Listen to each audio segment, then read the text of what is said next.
What kind of a predator thinks it's a victim? That's Jonny Fritz from his new album, Debbie Downers. The acclaimed Americana artist had taken time off from making music and became, wait for it, a real estate agent.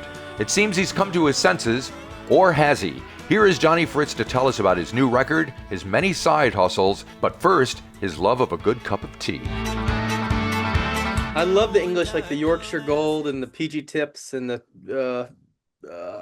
yeah, there's a few of them, but Yep. I love the trains in England. You get on the train and they just immediately bring up a little cart with it. Oh, I love it.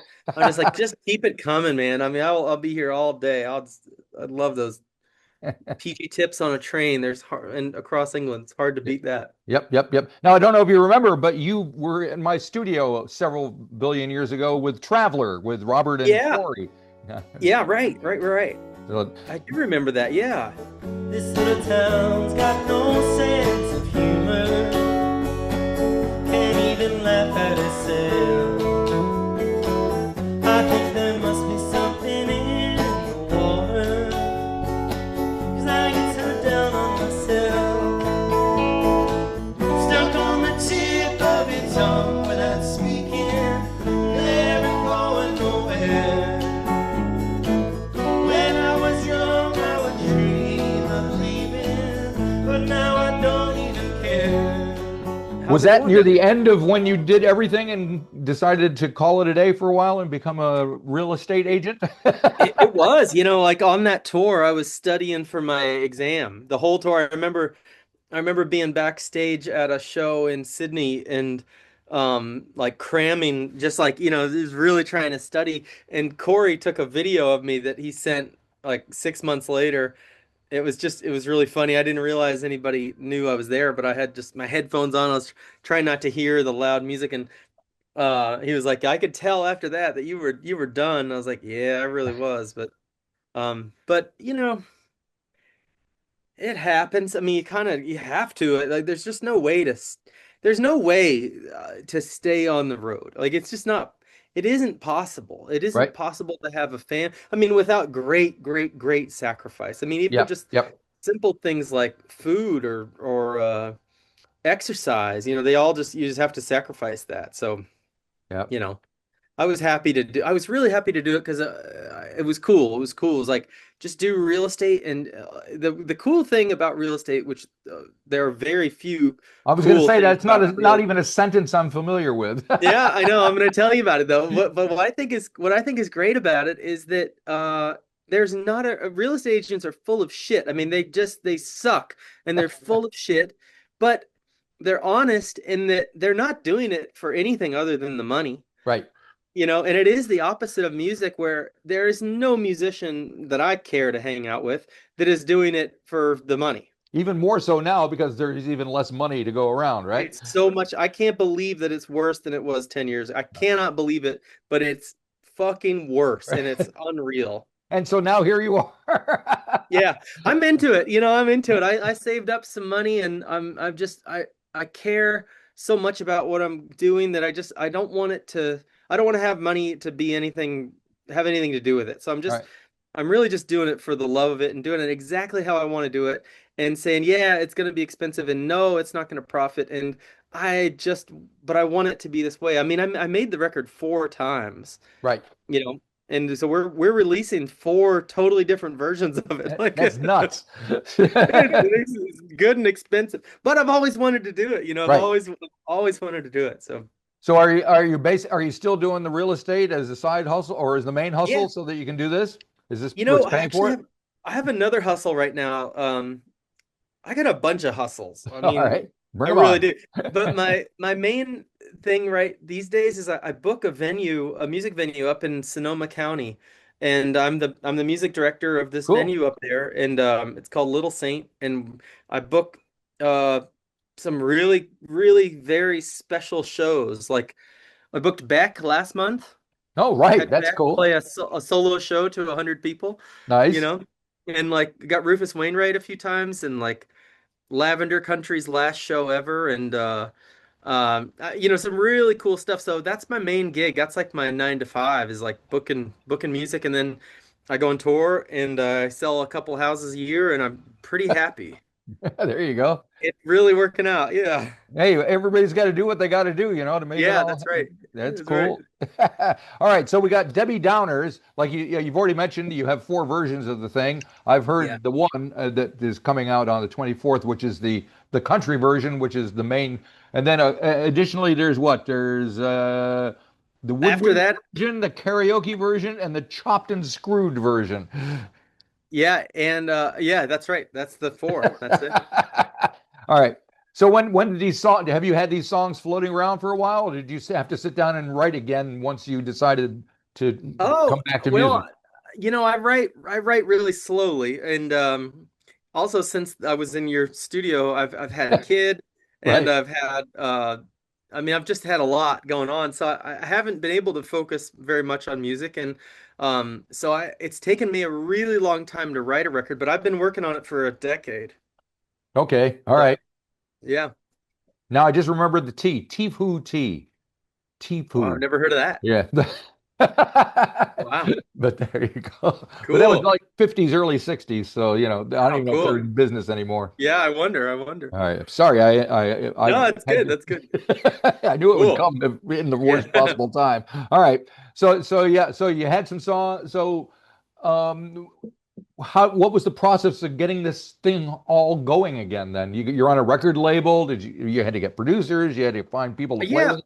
Well, as I said, I self-funded it, so I just wanted to make it the way that I wanted to make it. So Yeah, I just I knew who I wanted to work with, and I knew what I wanted it to sound like, and I knew I don't know, I had the vision for it. I knew how I was going to make it. So I just made it. And then I thought, well, somebody will put it out. right, Somebody will help me release it. And I don't think I could have lucked out as well. I never imagined it would go as well as it's going. I mean, I'm working with this label Garhole in right. in Arkansas, and man, these guys are.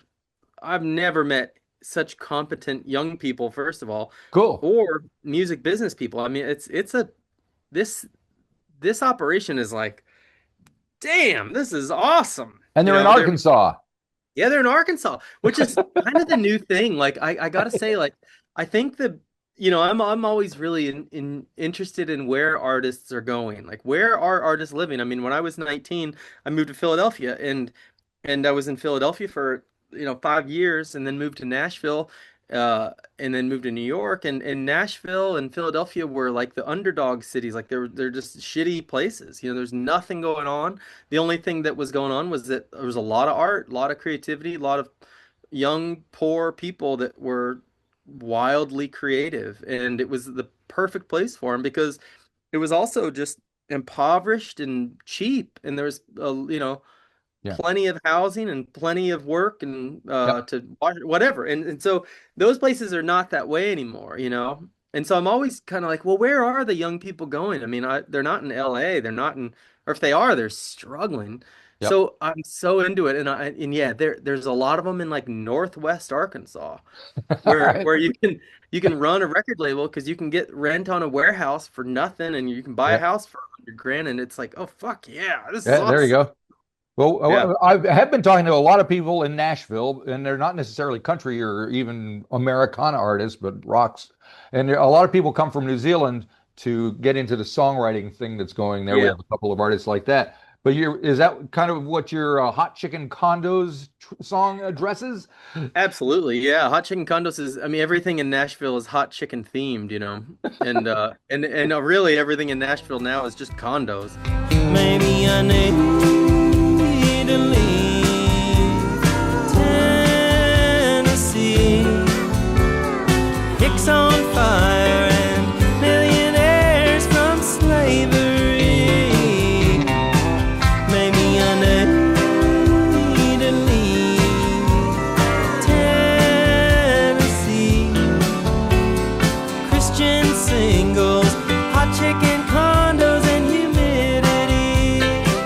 they're just tearing down old churches and old recording studios and just fucking putting up these hot chicken condos. That's the So for folks in New Zealand, what is hot chicken? Because we have a little bit of it here, but nothing. The biggest thing that I missed when I moved to New Zealand was buffalo style wings, because I'm from up in that yeah. area, and it Yeah, took right. like 10 years for them to appear here afterwards. Right, right. Well, buffalo style is what it's like a vinegar based hot sauce, like a Yeah, Frank's Red Hot or something. yeah, Like half 50% that and 50% butter, right? yep.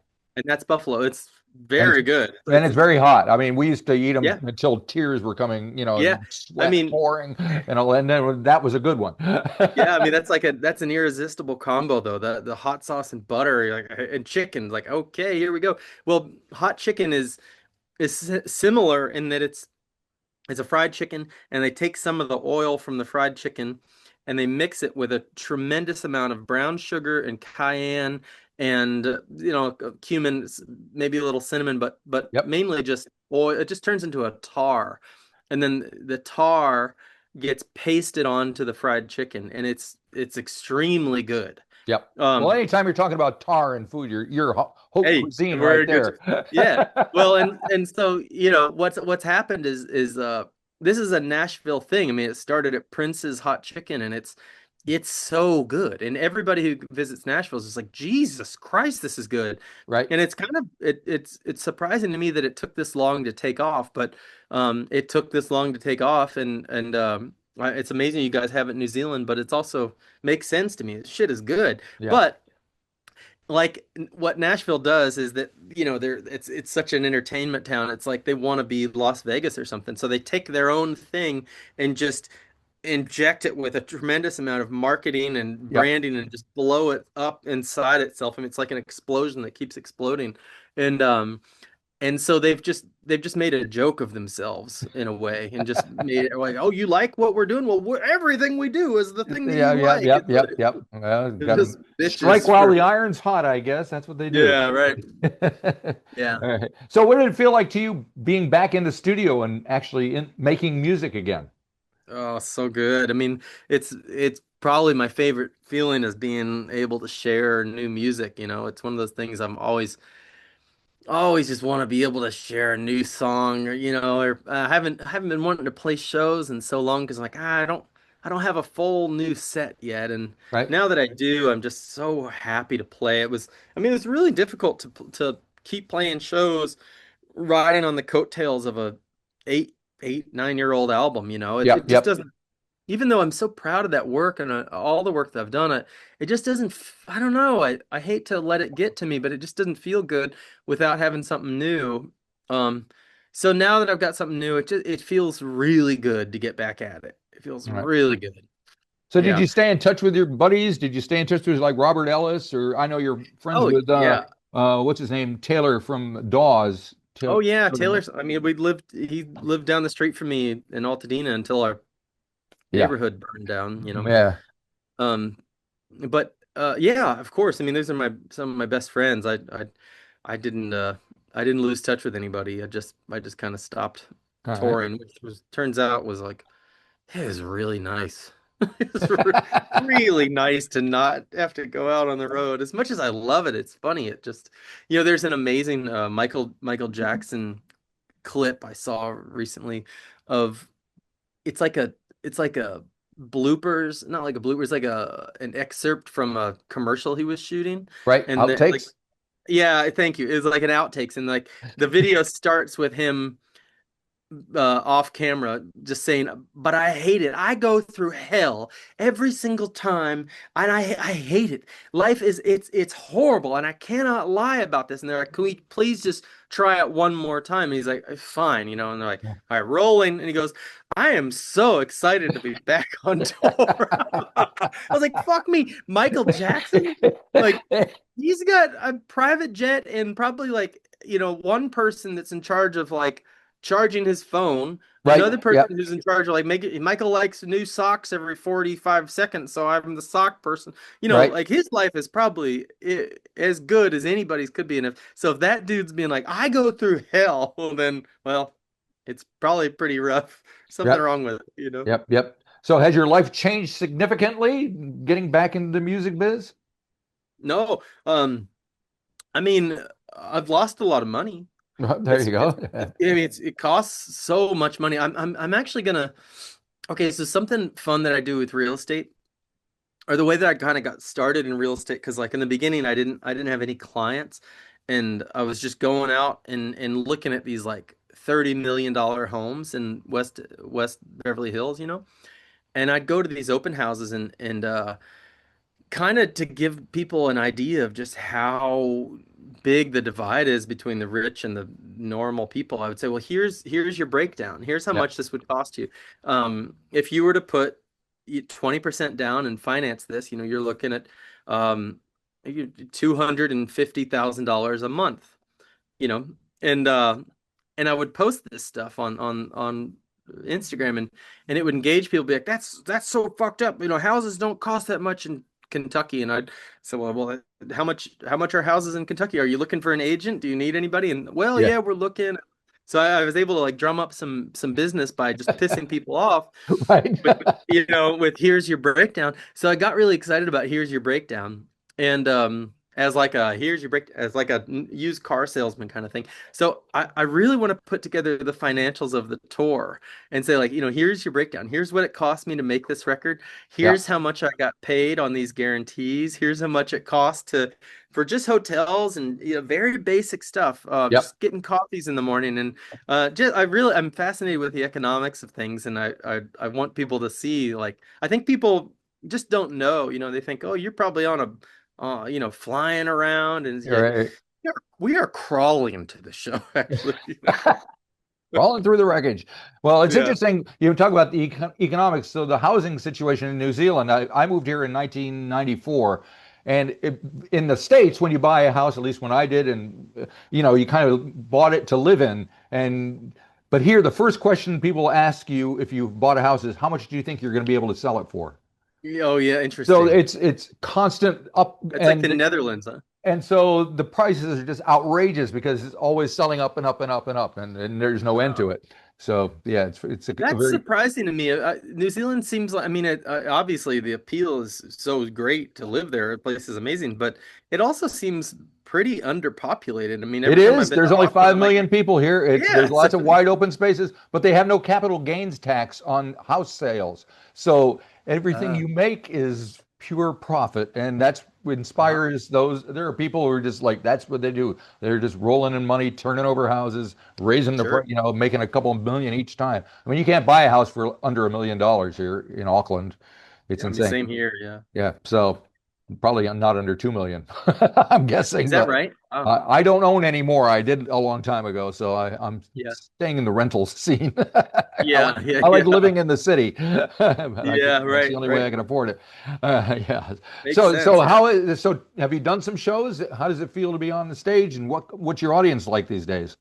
It kicks ass. It's like riding a bike. I mean, it feels great. It is great. I mean, I never really stopped playing shows. I just stopped pushing Right? major tours and going to places where I nobody cared. The only tours I've done in the last 10 years are like, when somebody's coming through California and they're like, "Oh, I need an opener." I'm like, "Oh, I'll do the West Coast tour. Or I'll go up to Yeah. Seattle and back." And Yep. that sounds great. I'm not going to fly to um, Detroit in February and start a tour and rent a van and Yeah. drive to Minneapolis and get stuck in the snow. I mean, that's the kind of stuff I'm like, nah, nobody even cares, you know? So I've been doing the really fun stuff. I've been doing the Australia. I mean, I've been to Australia 10 times, been to New Zealand twice. Yep. It's been a while. I haven't been to New Zealand in a long time, but Yep. I'll take those tours. I'm like, I'll come over there for that, you Sure. know? Now, speaking of fun things, I was watching that video for Debbie Downers, and hmm I've never been on a motorcycle in my life because Oh, really? I'm a chicken. But I was You're watching, I missing was like, out. oh my God, you're going to kill yourself. So is that something that you do on a regular basis?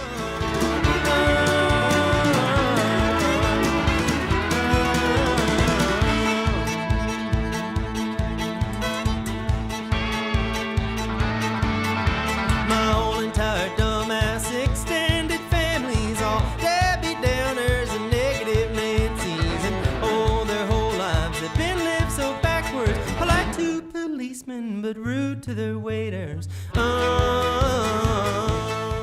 No, I've never done that before. Oh my God.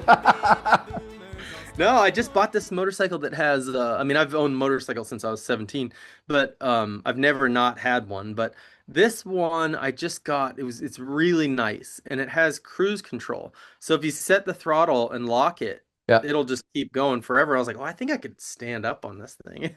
No. Ah, don't show the video to my insurance company. I think that's I am reasonably concerned that they'll see it, but I was gonna put a note in there like filmed in Mexico. You know? This was done under controlled circumstances. Yeah, all right. Don't try this at home. All right. And tell me about the song because it leads off the album, and there's kind of some political feelings about it there. So Yeah, of course. I what brought mean, that on? well, I mean, the state of my poor country and just how messed up it is here, it's really upsetting. And you know, I don't know. I'm a very politically charged person, but I have a hard time talking about things that people have already talked about Right. and that other people are really eloquent and have a lot to say. You know, I just don't I mirror everything and I'll parrot anything somebody says and I'll say, yes, I feel Yep. that exact way. But I don't have my own voice when it comes to like courtroom politics style. That's just not my language. It's not my Right. voice. Comedy is, I mean, I really do love I also really love like nuance, you know, kind of like what else? What else can we talk about? You know, like there's politics, yeah, but what else? And I think that the what else for me is, well, what about the dinner, you know, the dining room table conversations with family members? Like it's sucks. I mean, it sucks. Like that's what most of the world is feeling right now is like, you know, I mean, I grew up in rural Virginia, like in the middle of fucking nowhere, Yep. and everybody was a Republican. I mean, they're just that's who everybody is. Yep. I was never a Republican, but that's who they were. Sure.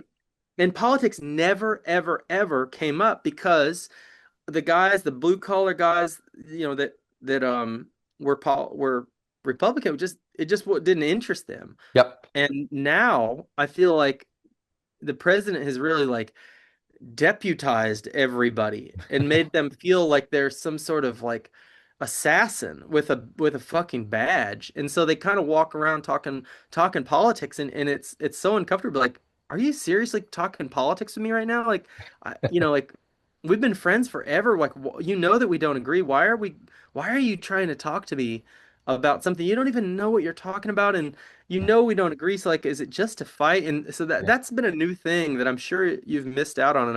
And Well, no, not really, because it no, unfortunately it is worldwide. It's to greater or lesser yeah, degrees, depending on where you come from, but it's the same here. And unfortunately, you're either probably preaching to the converted, talking to somebody yeah, who yeah, already agrees with yeah, everything you say, or you're not, which means that you're not going to change anybody's mind because they already believe what yeah. they believe and they don't care.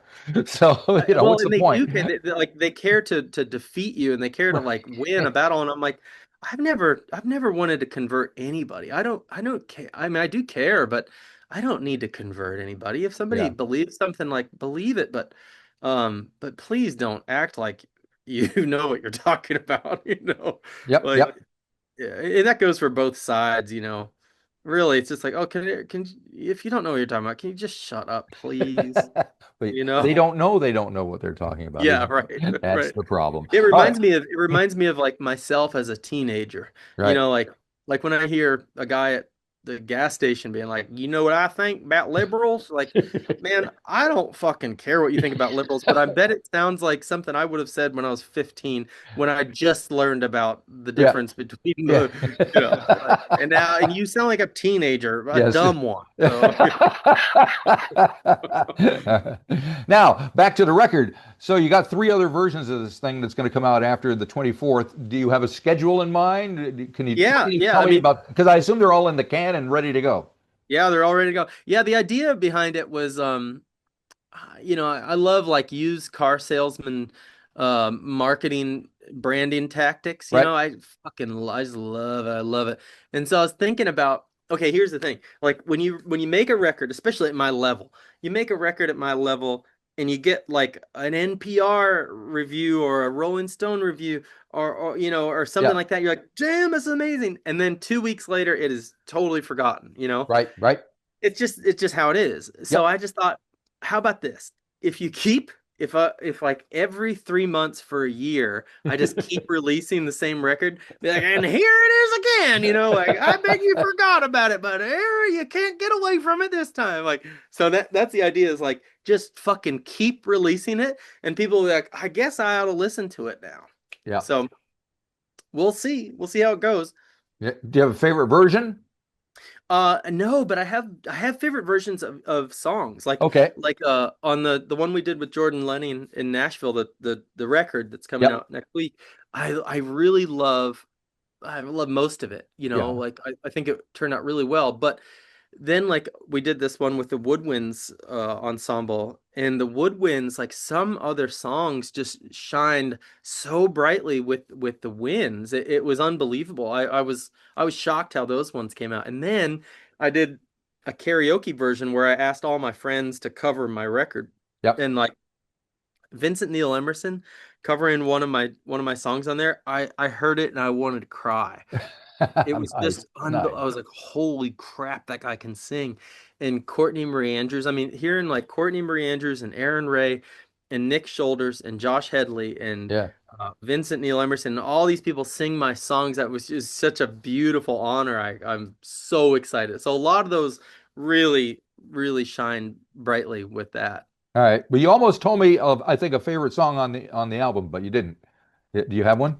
Uh, yeah, I mean, I on the version of oh, I don't know. I really like them all, but um I really do. Yeah, actually I do have a favorite. It's called Polished Turd. I was hoping you were going to say Yeah, okay, good. that. I think Polished Turd is my favorite one. It ain't nothing but a polished turd, a dressed up fancy looking four-letter word. Motivated son that wants to give you his word. He ain't selling bullshit to your buffalo herd. It ain't nothing I ain't seen before. A divorced dad, the playground lord. Trying hard to ignore the looks from the earth tone moms. It was one of those ones that kind of like I've been carrying this line around for 12 years or something and never could finish the song, Yep. and never really knew. I mean, it was just kind of poetry. It didn't have much Yes, of it a is poetry, the yeah. title itself. But actually, it is seriously, it's a nice reflective song about the divorced dad and the Yeah. whole thing. I mean, if you listen to it, Yeah. there's something to it there. There's something going Yeah, on. right. Yeah, I've always kind of loved it, but didn't know what to do with it, and it was one of those ones that came alive in the studio. Like we just recorded all the verses that I had written and kind of strung them all together, and then edited the ones out that didn't make sense. And what was left was, I was like, oh my God, I finished writing this song like I could have done this 10 years ago, but I just never, I didn't, I kept hearing it when I was playing it to myself as just completely unfinished. And then once I recorded it, I was like, oh, it's done. It doesn't need anything else. And Yeah. and maybe for that reason, maybe not. It's become one of my favorites. And a long line of great songs with the word turd in the title. Yeah. Uh, Turd on the Run by the Rolling Stones. Do you know that one? No, I don't know it. It's on Exile on Main Street. Yeah, check it out. Okay. So, yeah.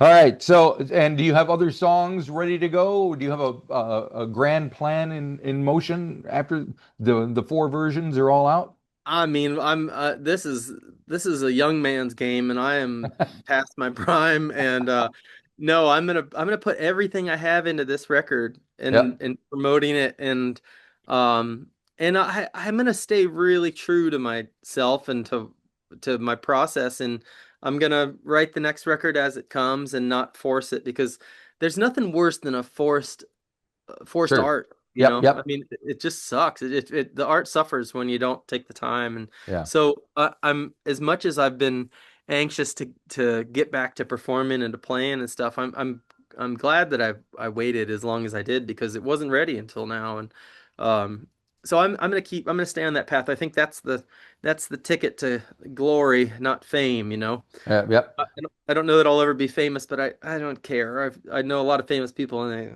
seems kind of miserable. I don't know. And I will, and it may not be a young man's game anymore. Did you watch Farm Aid the other couple of weeks ago when it happened? No. So a headliner is Willie Nelson. He played the longest set of anybody. He's 92.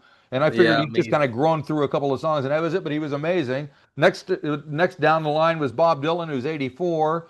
Neil Wow. Young is 79. And the young guy was John Mellencamp, who's like 74. So Wow. you got a ways to go. Yeah, hey, Sure. I mean, well, it's true. Like my favorite songwriters and favorite, I mean, country singers and stuff, like they weren't really acknowledged or respected until they're at least in their 50s. So I've Right. got like, another decade or so to go before There I could you even, go. I can really, I mean, especially like leather work too. I love, I'm a leather worker and, Oh, okay. the only guys that I know that do leather work, tooling like saddle leather are Yep. 70 years old. Right. And I have a feeling that singers and songwriters kind of reach their highest point, or they're like in their 50s. Their ability to Yeah. sing and their ability to connect with their audience and all that and perform it. So Yeah, I believe something to that look too. forward to. Yeah, that's right. That's right. That's right. All righty. Well, hopefully you'll make it back down to New Zealand sometime I soon. hope so too. I hope so too. I mean, I'm coming back to Australia soon, but I don't think there's any New Zealand dates. Uh-oh, well, that's a problem. We can I fix that. know. Back to the tuning fork. That's where you guys played before. That's right. It's That's still right. going Yeah. strong. So, I love that. yep. There are other places around. So, yeah, we'll be on the lookout for you. In the meantime, we'll be on the lookout for these other versions of the. I can't wait for the karaoke version. Sounds especially tempting. I'm pretty excited about the karaoke version. I think you'll like it. If you enjoyed this episode of the 13th Floor's Music Talk series, please be sure to subscribe to the website or to the YouTube channel. Follow us on Facebook or Instagram and wherever you find your podcasts. There's a whole lot more to discover.